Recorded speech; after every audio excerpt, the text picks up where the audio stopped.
Obviously, the recession dented your income significantly, as it did many other economies, but you were badly hit.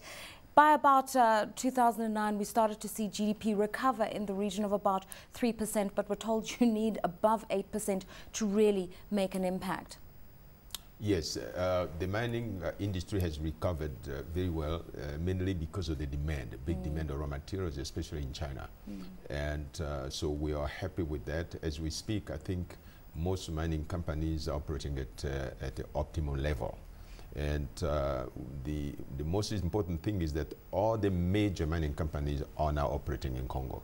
When you're talking about BHP Billiton, Rio Tinto, AngloGold Ashanti, they are there, and they are making plans. But remember, it takes quite a while for a mining company to do the explorations and the production. You see, exploration takes 5 years, 10 years, and so forth, and then before they go into production.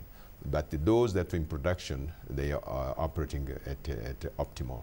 And they're very happy because the prices have skyrocketed in international market. So you're benefiting from the commodities boom. Yes. But there are some structural problems in the economy. As I say, the recession hit you really badly, and whatever you were earning by way of revenues had to be directed in supporting the budget, for instance, of the government, and a lot of the public sector wage bill, and managing the trade deficit because we'd seen a reduction in activities. What's being done to attract more foreign direct investment at this stage? Well, first of all, we went through the revisitation. We had to revisit those mining contracts that were awarded when we were at turmoil, when the country was at turmoil. So we ask everybody to conform to the new mining code so that everybody can operate under the same rules. And that was done. The revisitation process was completed in 2010.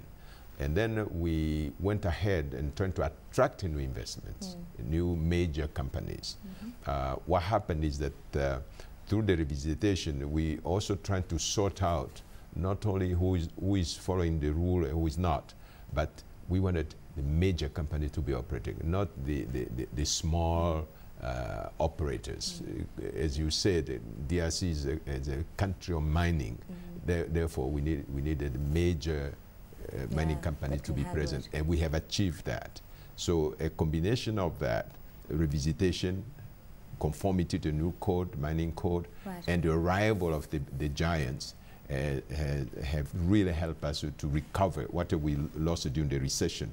Now we have basically recovered. Let's talk about these new mining codes, because some investors are saying the government of Congo is sending out mixed messages.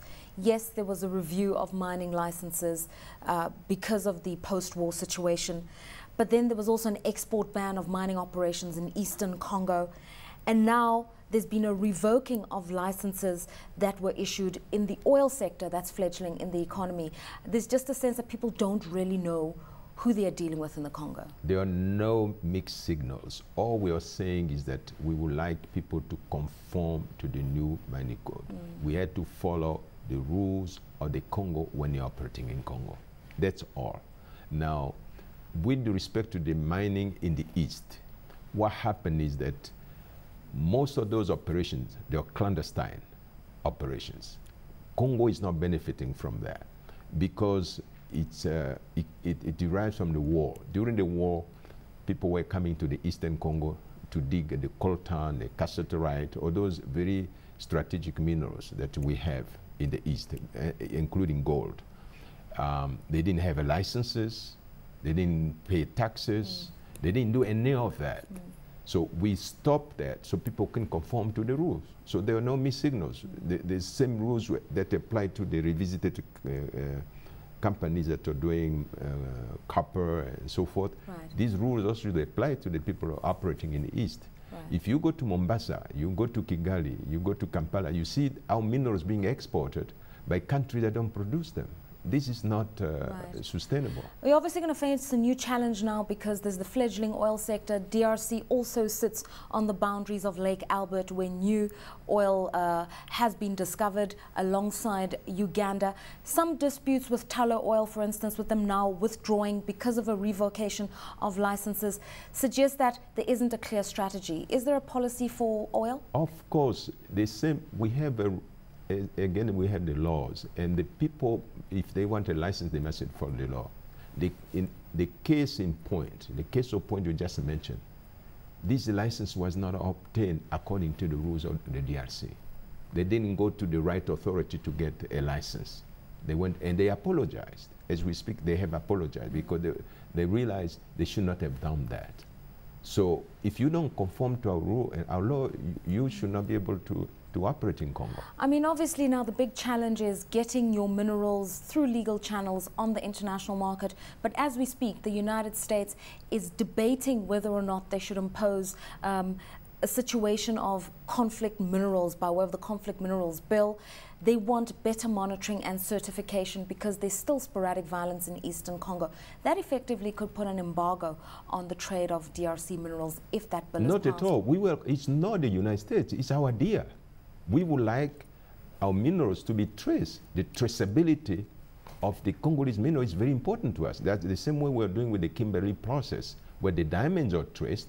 We would like to have cassiterite and coltan and those strategic minerals to be traced. As I mentioned, there are countries exporting those minerals, they don't produce them. So it will be to our benefit to trace them, to know that when you're buying a cassiterite, the cassiterite was produced in Congo or was produced in another country. And incentives for prospective investors coming into the country, what have you done by way of taxation maybe? No, the incentives already built in the, we have two laws. One is investment code, which gives all kinds of tax holidays, incentives, and so forth and so on. And then we have a mining code, which also gives a lot of a array of incentives. In addition to that, the government is embarking into a major infrastructural program, putting roads, railroads, putting in electricity, and so forth. This should reduce the cost of doing business in Congo, especially in the mining sector. The infrastructure is very, very important. So in addition to the tax and fiscal incentives, we're also building the roads and infrastructure.